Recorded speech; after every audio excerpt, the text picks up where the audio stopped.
Today for our daily cancellation, we are canceling everybody involved in this. Page 6 reports, quote, was Abraham Lincoln the original log cabin Republican?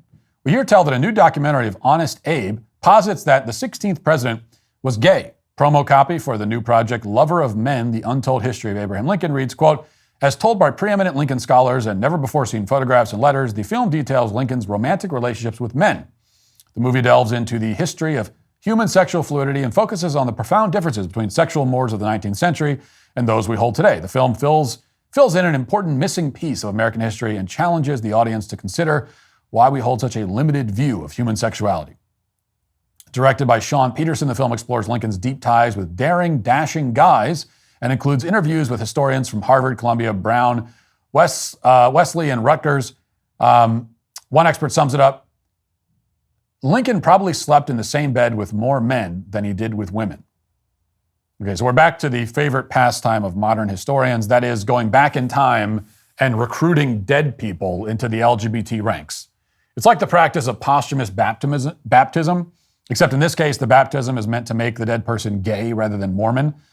It was inevitable that this obsession with making everyone living and dead gay would eventually include U.S. presidents. Of course, we might ask, if you want to argue that a president was a closeted homosexual, why would you start with Lincoln when Barack Obama is sitting right there? I guess I'll have to wait another 150 years before they get around to that one. For now, they're focused on old Honest Abe, who they say was not so honest about his sexual orientation. Here's a clip of the trailer. Watch. He is considered a sacred figure by both Republicans and Democrats. He led the nation through its greatest crisis. He's on our currency. We build monuments to him. He's the greatest president the United States has ever had. Today, the big question that people are asking is, was Abraham Lincoln gay? In the 19th century, for many men, their closest relationships were other men, and same for women. Men would live with another man when they're single, and often did, and shared beds. Lincoln probably slept in the same bed with men more than he did with women. One of the things that fascinates scholars is his bedding down with Joshua Speed for 4 years. There is love between those two men. When you put together all of the evidence, it's really startling. Lincoln has a type: dashing, daring. We have this notion that if you have an attraction like that, that's enough. Boom. Just to get this out of the way, there is, of course, no evidence that Abraham Lincoln was gay. He could have been. I mean, we can't say for sure that he wasn't. He's been dead for a century and a half. It's very hard to prove a negative about a historical figure or even a currently living figure. So we cannot prove beyond a shadow of a doubt that he wasn't gay, just as we can't prove that he wasn't, as some historians have argued, a vampire slayer. I mean, he could have been that. But it's not up to us to prove that he wasn't something. It's up to those claiming that he was something to prove that he was that thing. They must produce the evidence, and yet they have no evidence. Are you still struggling with back taxes or unfiled returns? The IRS is escalating collections by adding 20,000 new agents and sending millions of demand letters.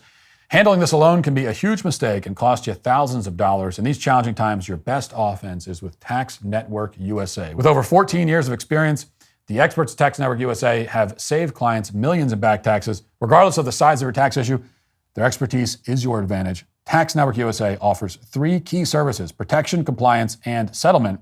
Upon signing up, Tax Network USA will immediately contact the IRS to secure a protection order, ensuring that aggressive collection activities such as garnishments, levies, or property seizures are halted. If you haven't filed in a while, if you need amended returns, or if you're missing records, Tax Network USA's expert tax preparers will update all of your filings to eliminate the risk of IRS enforcement. Then they'll create a settlement strategy to reduce or eliminate your tax debt. The IRS is the largest collection agency in the world, and now that tax season is over, collection season has begun. Tax Network USA can even help with state tax issues as well. For a complimentary consultation, call today at 1-800-958-1000 or visit their website at tnusa.com/Walsh. That's 1-800-958-1000 or visit tnusa.com/Walsh today. Don't let the IRS take advantage of you. Get the help you need with Tax Network USA. Now, interestingly enough, an article in the Daily Beast, of all places, the Daily Beast, debunks this Lincoln was gay narrative. This is from a few years ago, because modern historians have been trying to wrap a rainbow flag around Lincoln for a while now. The Daily Beast interviewed the historian whose study of Lincoln in 1982 inadvertently started the rumors that Lincoln was gay. But the guy behind that study, Charles Strozier, says that his work is being misinterpreted. Reading now, quote, according to Charles Strozier, the psychoanalyst, history professor, and author, Lincoln was straight. But Lincoln was by no means a hyper-straight lady killer, as some scholars suggest in reaction to the fact that Lincoln shared a bed with his best friend Joshua Speed for nearly 4 years. Whoever said that Lincoln was a lady killer? Have we ever heard a ladies' man? I mean, we could see the guy. That probably wasn't that. Anyway, Strozier's 1982 study of Honest Abe, Lincoln's Quest for Union, contained a chapter on the Lincoln-Speed friendship that started not the whispers, but the shouts that Lincoln was gay. The loudest voice belonged to Larry Kramer, author, AIDS activist, and founder of ACT UP. In his massive novel, The American People, Volume 1, Kramer channels his version of Speed's voice, recalling Speed's nights with Lincoln this way. And then we get a quote from Kramer's novel, which is graphic and gross. This guy apparently wrote pornographic fan fiction imagining Lincoln as a gay man. We don't need to read the totally imagined details.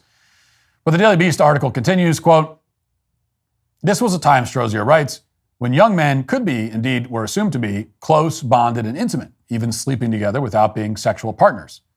Still, it was Speed's therapeutic and redemptive friendship that got Lincoln through one of the life-threatening depressions that plagued his early adulthood. Joshua Speed was an intelligent, sensitive, and business-savvy son of a wealthy Kentucky slave-owning family. In 1837, Speed was running a dry goods store in Springfield when Lincoln, then 28 years old and a member of the state assembly, walked into Speed's shop. Lincoln had come to town to set up law office, but he was heavily in debt, needed a place to flop. Speed's offer to Lincoln was, no pun intended, straightforward. Quote, I have a very large room and a very large double bed in it, which you are perfectly welcome to share with me if you choose. Needless to say, Speed's proposition meant something different in 1837 than it would today. So this is what the whole case is based on, the fact that Lincoln shared a bed with a man who was also his close friend. But as Strozier goes on to explain, and as any real historian familiar with the customs of the time will tell you, there was nothing strange or sexual about any of this back in those days. Men slept in beds together. Family members slept in beds together. In fact, even today, we in wealthy Western society are rather unique, and I would say pretty fortunate that we all get our own beds. Okay, that was not always the case. It's not the case even today in many parts of the world. In fact, back in the 19th century, even stopping for the night at an inn might mean sharing a bed with another member of the same sex. And that would seem very strange today, but it wasn't at the time. Like, I admit that I would be quite upset if I checked into my room at the Hilton and found some dude already occupying my bed, but this is not the 1800s. Expectations are very different. But the case for Lincoln's gayness isn't just that he shared beds with other men, which was incredibly common back in those days. The other piece of evidence is that Lincoln was very close friends with other men, in particular this guy Joshua Speed, as we heard mentioned. But Lincoln's friendship with men is evidence of nothing but the fact that Lincoln had friends. To interpret his close male relationships in a sexual light is, among other things, anachronistic. You are once again foisting modern attitudes onto people who lived generations ago. It was not unusual at the time for men to have close, intimate, non-sexual relationships with each other. It was not unusual for a man to, as Lincoln did, write a letter to another man expressing his platonic affection for him. Now, again, it is different now. I confess that if a buddy of mine wrote me a lengthy email pouring out his heart and telling me that he loves me and stuff, I would find it quite weird and unsettling. Like, dude, take it easy. I mean, if a friend came over for a beer and sat down next to me on the couch and said, hey man, I just want you to know that I love you and your relationship is really important to me, I would find it extremely awkward. I would not have an eloquent response. It would be something like, cool. Thanks, man. So anyway, did you watch the game last night? It wouldn't even matter what game, any game. I just want to change the subject, basically, would be the goal there. But this is only because actual intimacy, non-sexual intimacy, right, between men no longer exists in Western culture. Male friendship in general is dying, and the kinds of friendships that men had in Lincoln's time are completely dead, which on balance, we would have to say is not a good thing, the fact that male friendships are dying. There are many reasons for it. Partly it's the fact that all of the spaces where men used to gather and meet have been abolished or invaded by women, which is the same as abolishing them. And partly it's the fault of the kinds of people who made this ridiculous documentary. The effort to sexualize male friendships and to interpret all intimacy between members of the same sex as automatically sexual has had a very destructive effect. It's not the right-wing purveyors of so-called toxic masculinity, quote unquote, who've decided that it's gay for men to be friends. I mean, all of Western society used to be run according to what we now consider conservative principles. We used to live in a culture with traditional ideas about masculinity, femininity, gender roles. And back then, in that context, in Lincoln's time, with a culture rooted in those ideas, men were able to form close bonds with each other. It's only when the leftists took over that suddenly male friendships became gay. Like that's their doing.